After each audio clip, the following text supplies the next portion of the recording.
Hello and welcome to Unity Presbyterian Church Online. This week in worship, Pastor David completes our series on disruptions with a look at risk. Let's listen. Well, as many of you know, I graduated from my doctorate program yesterday. It took 3 years to complete, but I want to share with you a picture of the celebration, the festivities that we had yesterday. And I wanted, in particular, to thank you for your support. You have been a prayerful community for me these last 3 years. So thank you so much. I mean, it felt really wonderful to be able to walk across that stage, to be able to take that diploma, to know, okay, I'm done. I don't have to do this for another 3 years. There was that sense of completion. And it made me also be a bit reflective, to think of those last 3 years and to really think of why I pursued the doctorate of ministry to begin with. And I pursued it because the doctorate of ministry is designed specifically for pastors who are feeling like their job, their vocation, their lifelong calling is to serve the church. And there's a lot that is facing our church in the 21st century. There's a lot of challenges that face the church.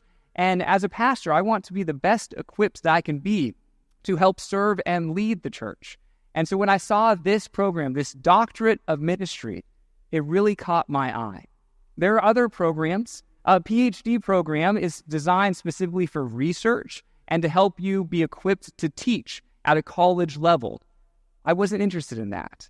I'm interested in the church, knowing that the church is what God uses to create so much good in this world. It is you, it is us, and what we get to do together. And so I was really grateful for the opportunity to do this program. I feel like as a pastor, I'm trying to learn and grow all of the time, because whatever I learn, then I can bring back to the congregation, where we can then learn and grow together in the areas that God is calling us to go. But I reflected on these last 3 years, and particularly when I decided to do the program. And I recognized there were risks in that. I mean, anytime you are facing a big decision, there's going to be some risks inherent in that decision, isn't there? So I thought back to the risks that I was thinking about 3 years ago, and I thought, well, what if I can't balance everything? What if I can't balance the coursework with all my other obligations? What if I don't actually like being a student again? I've been taking years off. It's kind of nice to have your evenings free. So what if I didn't enjoy it? Or what if my dissertation took a lot longer to complete than I thought it would? About half of our class graduated and half are still working on that dissertation. I thought, oh, that could have been me. I'm thankful that none of those things came to fruition, but they could have. I want you to think about the risks that are inherent in your life. Maybe the big decisions that you are having to face or have recently gone through that now you're going, okay, how is this playing out in the rest of my life? And I want you to think particularly of faith. There will be times that God encourages you to do something in your life to head in a direction that feels outside of your comfort zone. It will feel risky. What do you do in those moments when you know that that's what God is calling you to do? Today you're going to be introduced to a man named Obadiah. And Obadiah had to take a big risk in his life and his faith for God. But before we get to Obadiah, let me tell you a little bit of the context of where his story emerges in the Bible. First, there's a man named Ahab. And Ahab is king over all of Israel. But he's not a very good king.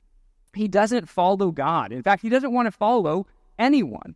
He thinks he's the most powerful person in the world. So why should he follow someone else? Everyone else should be following him. Well, God needs to get Ahab's attention. So God declares that there's going to be no rain in the land until Ahab gets his act together. Now, in this part of the Bible, God almost exclusively spoke through the prophets. And the prophet that was chosen to deliver the message that there's going to be no rain was a man named Elijah. Yes, Elijah got to deliver the bad news that the king is not as powerful as God. And until he realizes that, there's not going to be any rain in the land. So what does Ahab decide to do with this message? Well, he doesn't decide to listen. He doesn't decide to change his heart. Instead, he decides to kill all of the prophets in Israel. You know the saying that if you're in a hole, just quit digging? That's not what Ahab did. He said, not only am I not going to listen to this one prophet, I'm going to make sure there are no prophets left in Israel that can possibly say something contrary to what I want to hear. And so the prophets that survived, Elijah and some others, they went into hiding. And that is where our story begins. In 1 Kings chapter 18, the first 2 verses. After a long time, in the 3rd year, the word of the Lord came to Elijah. Go and present yourself to Ahab, and I will send rain on the land. So Elijah went to present himself to Ahab. Okay, there's a couple things I want you to notice in the introduction to this story. First is, how long have the people gone without rain? Well, we're told it's in the 3rd year. It would be 2+ years, up to 3 years, that the land has gone without rain. I mean, depending on where you live, a drought can be declared within a few months to a few weeks. I mean, I think right around here in North Carolina, and thankfully we got a little bit of rain, maybe a night or two ago, but before that, it had been weeks since we had gotten rain. I look at my poor grass. It is brown. When I step on it, it's all crunchy. It's not what it's supposed to be. Can you imagine 3 years? What would the land look like if it did not have rain for that length of time? Second, I want you to notice that God is sending Elijah back to Ahab. Now, the astute observer would notice that Ahab was the one killing all the prophets, right? So this is going to be a very dangerous situation that God is sending Elijah into. He's going to present himself to the person who wants to take his life. And yet, because Elijah trusts God, he does not hesitate. He goes. And here's what happens next. Now the famine was severe in Samaria, and Ahab had summoned Obadiah, there's our main character today, his palace administrator. Obadiah was a devout believer in the Lord. While Jezebel was killing off the Lord's prophets, Obadiah had taken 100 prophets and hidden them in 2 caves, 50 in each, and had supplied them with food and water. Okay, so now we're introduced to Obadiah. And I want you to think, okay, what did you learn about him from the way that he's introduced here? The first thing that I noticed is he's the palace administrator, which means that he's basically the chief of staff for the king. He's the number 2 in this very corrupt government that the king is over. I mean, King Ahab, we know, is very anti-God. That's evidenced by him killing all of God's prophets. But we also learn here about Obadiah that he's a devout believer. He's a secret believer. Ahab doesn't know that he believes in God. I mean, how do you think Ahab would feel if Ahab found out that Obadiah believed in God? But the second most powerful person in the kingdom, Obadiah, the palace administrator, is a devout believer. Now, we might wonder at this point, why would he continue to work for such a corrupt king in such a corrupt kingdom? Shouldn't he resign in protest over the king's policies? Well, maybe.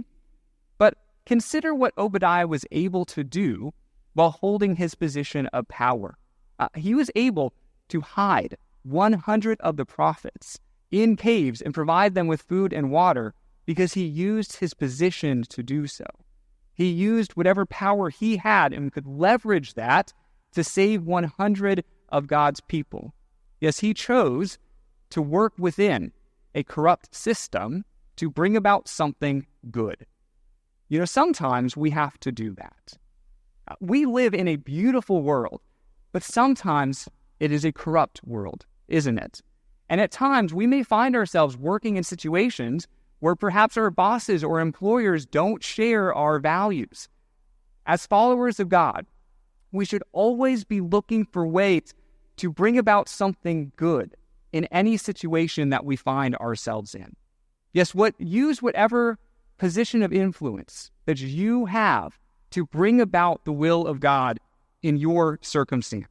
I mean, even if the arena that you're in is not nearly as corrupt as it was with Obadiah, we can always be looking for ways to go above and beyond to help those around us in the name of God. I came across a really interesting illustration of this, and it was within the realm of healthcare insurance, where there was a healthcare adjuster, and she was bragging about her coworkers because she said, in our business, generally, we just get to say, okay, for your claim, you're either accepted or you're denied, and there's nothing in between. But she said, we didn't feel good about that. We wanted to really, if a person was denied their claim, we wanted to go a step further with them. And so everyone in my office, we will call that person and say, well, here's some ways that possibly, if you got more documentation, we can help you get this claim approved. And they'd go through this process with the patients. And if they still couldn't get it approved, they would say, okay, well, here's some outside resources that can still maybe help you with whatever it is that you're going through. What I loved about what she spoke about was that she did not see her job as cut and dried. We just do this. This is my job description right here. She and her coworkers thought, no, how can I bring about some good within the realm that I work in? Really, that's what all of us can do. Whether you're being paid for your work or not, whatever you consider your life's work right now, we can be thinking outside the box to say, how can I bring about some goodness of God to this situation that I'm in? That's what Obadiah is doing here. Now, he's placing himself at tremendous risk, but as of now, Ahab is none the wiser. He does not know that he is a believer. Here's what happens next. Ahab said to Obadiah, go through the land to all the springs and valleys. Maybe we can find some grass to keep the horses and mules alive, so we will not have to kill any of our animals. So they divided the land they were to cover, Ahab going in one direction and Obadiah in another. And as Obadiah was walking along, Elijah met him. Obadiah recognized him, bowed down to the ground, and said, is it really you, my lord Elijah? Okay, so things are so desperate that even the land, the livestock, is about to die. And Obadiah is sent in one direction to go look for whatever grass is still available. And as he does, he runs into Elijah. Now, Elijah is the fugitive of the whole nation. Elijah, he's not seen him with his eyes for 3 years, but he recognizes him. He knows who he is, and so as a sign of respect, he falls to the ground in reverence. And then he asks the question, is it really you? Is it really you, Elijah? And here's what Elijah says. Yes, he replied. Now go tell your master, Elijah is here. Okay, wait a second. Elijah wants Obadiah to be the one to go tell Ahab that Elijah is still alive and well. Obadiah is the one who's supposed to deliver this news, that public enemy number one is alive and well and just strolling through the countryside. The one responsible in Ahab's mind for this whole drought and famine, Obadiah is supposed to tell him he's right over there and he wants to talk to you. To do this would place Obadiah in an incredibly dangerous situation. And Obadiah, I mean, he's a human, just like any of us. We sometimes think of the people in the Bible as almost otherworldly, as these heroes of faith. But he responds just, I think, like any of us would respond if put in this situation. He says, what have I done wrong? Asked Obadiah, that you are handing your servant over to Ahab to be put to death. Yes, Obadiah believes that he is facing certain death if he were to follow Elijah's commands. You see, in this situation, Obadiah would be the bearer of bad news, and that bad news would make the king very angry. How do you think an angry king would respond to the messenger of that news? Probably not very well. So Obadiah continues to plead his case. He says, as surely as the Lord your God lives, there is not a nation or a kingdom where my master has not sent someone to look for you. And whenever a nation or kingdom claimed you were not there, he made them swear they could not find you. But now you tell me to go to my master and say, Elijah is here. I don't know where the Spirit of the Lord may carry you when I leave you. If I go and tell Ahab and he doesn't find you, he will kill me. So put yourselves in the shoes of Obadiah here. What would you do? This is a big dilemma for him. I mean, what if he tells the king where Elijah is, and then the Spirit of God takes Elijah somewhere else? There's a lot of ways that this can go wrong for Obadiah. I mean, don't you think the king would be a little suspicious of Obadiah, that Elijah just happened to show up and speak with him?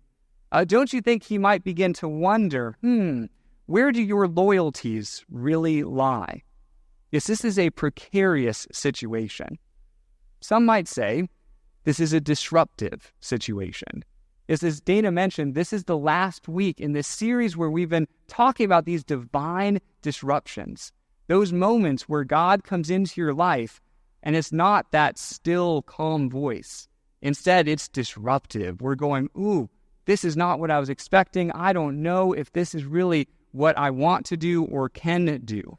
And there are times in our lives that the disruption is a risk. It is something that God is asking us to do that we recognize places something in our lives at risk. Now, usually it's not our very lives, like it is with Obadiah here. I mean, thankfully, we live in a country where we are free to practice any religion that we believe in. There are many countries in the world that is not the case, and the risk would be much more similar to this story. But we still risk something by choosing to live this life of faith. I mean, sometimes the risk is our reputation. Sometimes it's taking a step that appears countercultural or against the grain because we know that's what God wants us to do in that particular situation. A couple of weeks ago, we studied Joshua. And the way that Joshua said when that disruption is in front of you, you need to be strong and courageous. And here we see that Obadiah, he's having the opportunity to respond with courage, to respond with strength to his disruption. But even so, even with all of that, he really doesn't want to. He continues to plead his case. Here's how he wraps it up. He says, "Yet I, your servant, have worshipped the Lord since my youth. Haven't you heard, my Lord, what I did when Jezebel was killing the prophets of the Lord? I hid 100 of the Lord's prophets in 2 caves, 50 in each, and supplied them with food and water. And now you tell me to go to my master and say, Elijah is here." And for the 3rd time, he says, he will kill me. I think it's interesting to learn here that Obadiah first came to faith as a teenager. I mean, it's those teenage years that can be so formative in a person's life, where you get to understand who God is and what God hopes for your life. And that's true for Obadiah. That's where he learned about the goodness of God. And now Obadiah is an adult, and he's accomplished so much. He's risen to the highest point that he could hope to rise in this government. And now he's being asked to risk it all for God. He's being asked to lay everything on the line. You know, risk, it's a really interesting topic to think about, because naturally, inherently, with risk, we can think of it as somehow reckless, can't we? Often, we talk to our kids and we say, don't be so risky, right? We try to downplay and have them avoid risk. But we're not talking here about cliff diving. We're not talking about going and playing roulette at Vegas. No, Christian risk-taking is a little bit different. Christian risk-taking is of a different type. It is a risk that you take in your life because that is something that you are confident that God is asking you to do? I mean, maybe your risk is simply committing to a church. And you might think, well, how is that a risk? But it really is. It can feel like a very big commitment to say, okay, I'm going to work with this particular group of people for the purposes of God in this particular area, and I'm going to really give all of myself to it. That can feel risky. Or maybe the risk for you is simply setting aside additional time for God in an already very busy schedule, because generally that means saying no to something else when you say yes to God. Maybe it's simply breaking a long-standing habit that you know is not serving you anymore. Whatever the risk, give God the opportunity to really prove God's faithfulness to you. Because if it is God that is calling, God will not fail you when you take that step towards God, even in that risk. I mean, here's the promise that I see in the scriptures, and then I think you'll see by the end of this story. The promise is that your faith will expand every time you risk something for God. Every time you say yes to God, even though you are nervous to do so. Elijah speaks now, and Elijah seeks to reassure Obadiah that he will show up and that God will show up. He won't leave him hanging out to dry, that this is a risk he should take. Here's how he responds. Elijah said, "As the Lord Almighty lives, whom I serve, I will surely present myself to Ahab today." And so the question that lingers out there is, will Obadiah do it? Will he risk everything for God? He's teetering on the fence right now. He could go either direction. He's made his case why this is not a good idea.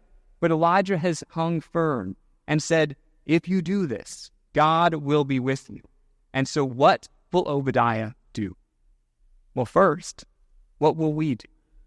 These scriptures are not supposed to just be interesting stories for us. They are to inform our lives. They are to really inform how we live these lives of faith. And so I come back to the risks that are in your life right now. I ask God to bring those to your mind, the things that God is asking you to do that would get you outside of your comfort zone. What will we do with the risks that we face? I mean, perhaps it is a conversation with someone that you know you need to have, but you really do not want to have it. I find often when we think about risks, we think about what could go wrong, right? We think about the worst case scenario. And perhaps this conversation that you know you need to have, you can just imagine it spiraling out of control. You can imagine that person not responding to it well. And then the relationship might feel strained by the stress of that conversation. But what I would encourage you to do, instead of focusing on what may go wrong, say, okay, with God, what may go right? I mean, what is the reason that God is asking me to do this? And if God is really behind this, then what could the outcome actually be if I decide to do this for God? I mean, could that relationship really become renewed and restored in a way that really needs to happen? I think the same is true for God, where if God is asking you to take a risk in your faith, then if you act on it, your relationship with God will be strengthened by that act. So what will Obadiah do? Here's how our story ends.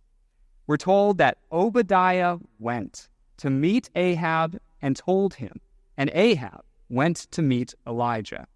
Yes, those two words really show us what Obadiah chose to do. Obadiah went. He risked his life to tell King Ahab that Elijah was still alive and well. And if you read ahead in this story, and I encourage you to do so, go home and read the rest of 1 Kings chapter 18. It's a great ending of the story. But what you'll find out is that Ahab spares Obadiah's life, and he goes to meet with Elijah. And Elijah in that moment says, okay, we're ending this right now. We need to have a challenge, a contest to see whose God is real. Is it the God of Israel that Elijah believes in? Or is it all the false gods that Ahab believes in? And so you may remember this story from Sunday school where they go up on Mount Carmel. They create 2 altars and they say, okay, the God that is real, that God is going to set the altar on fire. And of course, it is the God of Israel that comes through.